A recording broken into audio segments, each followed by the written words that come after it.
This is a difficult question because if you can easily identify what keeps you up at night, then you just know what is the solution. Those are the things that keep me awake at night is DDoS attacks and the constantly changing technology and the challenge that represents. 24/7 DNS, keeping your service up, resolving names, that's really important. So as a registry operator, we have a really unique responsibility to the community to ensure the security and stability of the DNS. For me, and what keeps us awake is how fast this industry is changing and how fast the demand for your product changes and the needs and the requirements that people look for in your product.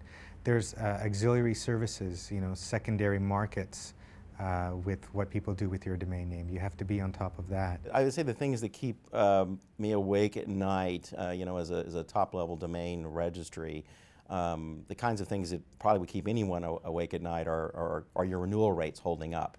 In the first year, when the excitement of launching a TLD, you may not be necessarily thinking about, your your renewals. You're worried about your new creates.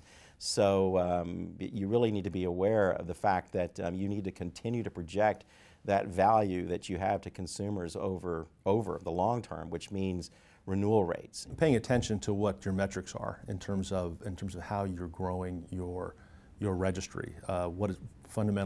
What does your transactional load look like from the registrars? What does the transactional load look like from the internet end users?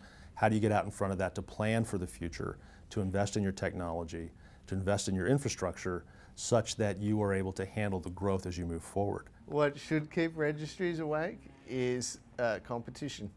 It's competition. Whilst there are many different channels to market in our business, each one is fairly narrow. Basically, we're talking about the websites of registrars and actually particular inventory and slots in the websites of registrars. And competition is fierce for that today, before any new top-level domains are being introduced. So once they're introduced, I think it's going to be the main focus for the industry, and it's going to make all the difference between success and failure.